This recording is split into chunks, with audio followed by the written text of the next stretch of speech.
vám představil psí školičku Maja z Prostějova.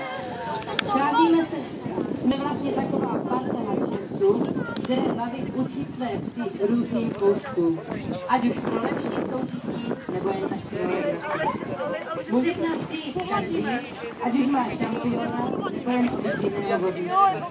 Pro nás je důležitý ten pohodový vztah, to přátelství mezi člověkem a psem. Teď vám ukážeme něco ze základní poslušnosti u psů, jako je sedmý lehný staň, překročení a obejití psa v leže a obraty na místě.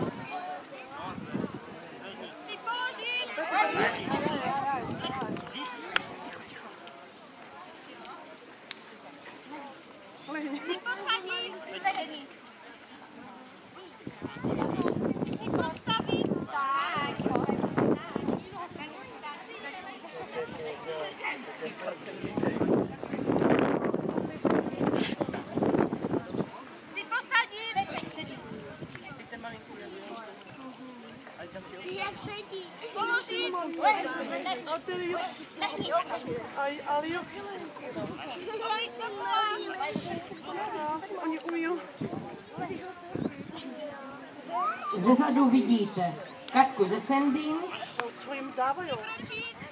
Lucku s Kesí, Brumlu s Arvenkou, Marcelu s Besí, Radku s Ritou, Davida s Sindou, Ivson s Lejdinkou, Martina s Badým, Jirku s Rikem a před nimi stojí cvičitelka Jana s Benem.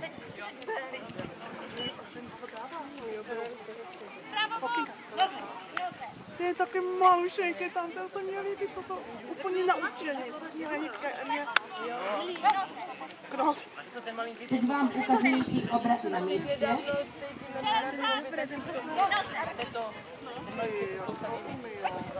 Naša děcínka.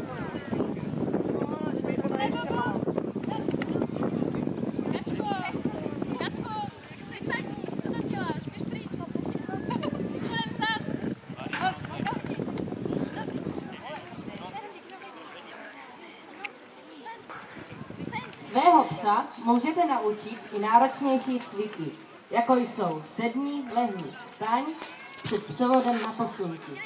Převod, který dává povel hlasem, tak psa teprve učí.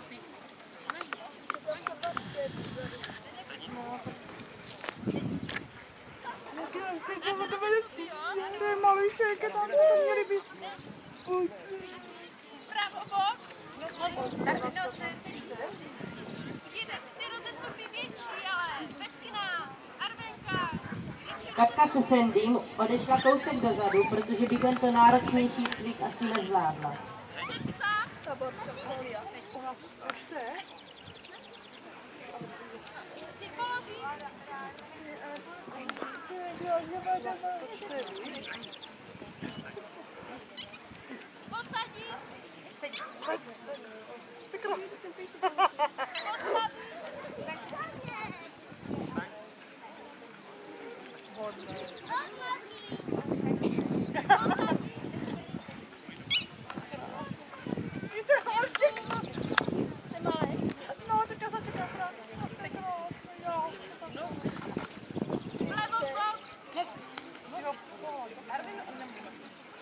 Nyní vám předvedeme odložení za pochodu.